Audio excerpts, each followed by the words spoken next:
Since September 11, 2001, Minnesota has deployed more than 10,000 soldiers and airmen to combat areas and peacekeeping operations around the globe. After facing the rigors of combat, they faced new challenges when they returned home: reintegration back to their former lives.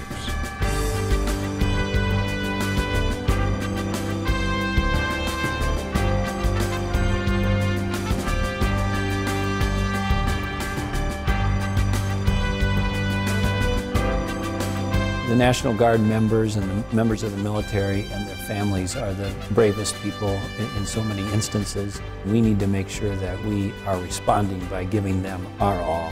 The Minnesota National Guard has pioneered a program in hopes of changing how military service members are reintegrated back to their communities. I think it was Victor Hugo that had a quote, "No army can stop an idea whose time has come." And this idea has come. The program is named Beyond the Yellow Ribbon as a reminder that the support of military service personnel cannot end when they return home from deployment and the yellow ribbons are untied, but continues throughout the process of reintegration. It's a grassroots movement. It's based on the goodwill and the desire of each community. It's been a long, hard deployment. The soldiers in this battalion are going to be gone from home 17 months, so it's a huge burden on the family. The National Guard has a lot to bring to the table. It's going to be nice to go back to school and kind of start off my junior year. We have young men and women like you see here today in the Red Bull that are willing to step up to the plate and meet the challenge. This is the next greatest generation.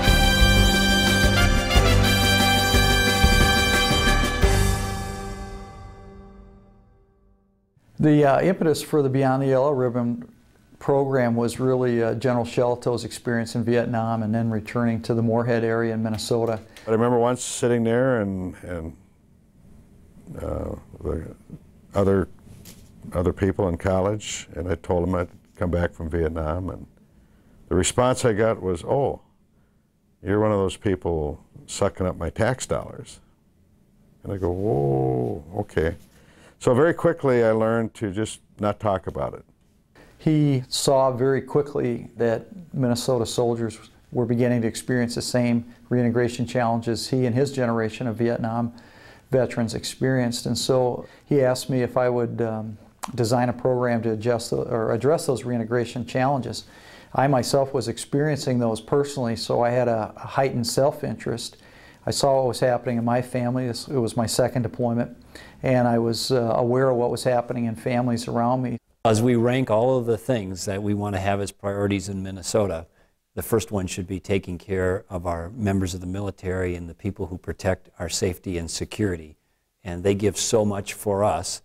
We need to make sure that we match that commitment in our words and our deeds. And so it was really something that I was excited about and committed to doing, as I know so many others were, to move the Beyond the Yellow Ribbon effort forward.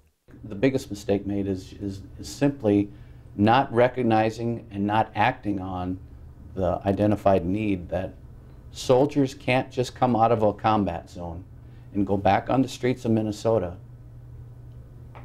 without some kind of transitional assistance. Taking care of families is probably one of the cornerstones of this position. And I guess the bottom line is everything is centered around values.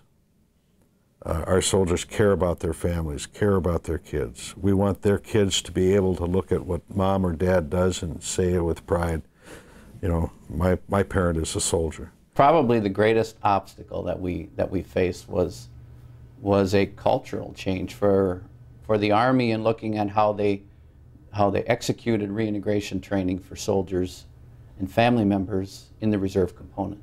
We didn't have anything to work with. There was not a model of reintegration, which surprised me As I dug into the research and into Army doctrine, we had plenty to prepare us to go to war. We had a few briefings to warn us about what might happen post-combat, but there wasn't any training to actually help our families and our returning veterans learn the skills they needed to succeed. And so once that was clearly identified, it was apparent what we needed to do. We needed to develop training, and that's what we've been about. When service members deploy, their families, employers, and communities are all affected in many ways.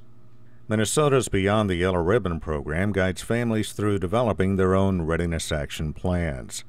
Before deployment, service members and their families attend a one-day family preparation academy designed to provide them some tools that will help them through the deployment. Leading experts share tips on staying connected, knowing benefits available to soldiers and their families, finances, coping with stress, legal rights, and resources that are available. Support to families continues during the deployment with non-stop resources available by Family Assistance Centers, or FACs, throughout the state, Family Readiness Groups, or FRGs, and during the Family Reintegration Academy. The one-day academy helps families prepare for their loved one's return. It deals with issues such as communicating, single parenting, separation, employment, education, and who can help. The Family Reintegration Academy works to help them through the difficult issues they face. For me, the difficulties of deployment didn't come until afterwards. When Tom came home from deployment, I noticed a lot of changes, but they weren't all of a sudden. I wanted to go out and do the things that I was, used to being a single guy. Now I'm married and hadn't been with the gal I put the ring on for 6 months anyways, because I was out, doing my thing in Kuwait and Iraq. And get back, and a lot of isolationism. So I didn't realize I even had anger management problems until probably a month in, because I was isolating myself when I was home, catching up on internet, catching up with email and friends and things like that. Basically being a bag of bones around the house and not helping out with the kids. To work through it, we both went to counseling. We both had personal issues that we needed to work on about as far as our expectations of what we expected when he came home, and how reality was.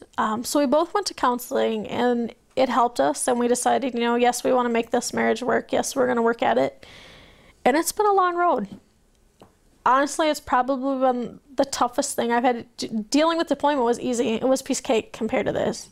But the problem is, it took my wife took Jess to actually call up a county service rep and say, hey, these are the things I'm seeing. Is this normal? Is this weird? And what kind of help can we get him?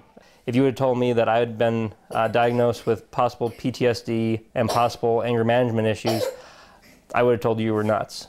But then the docs told me I was possibly nuts, and that totally changed things. Marriage is work.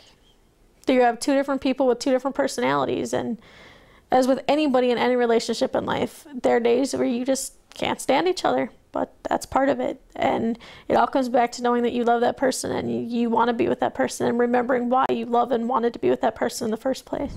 The toughest part about coming home is probably everything.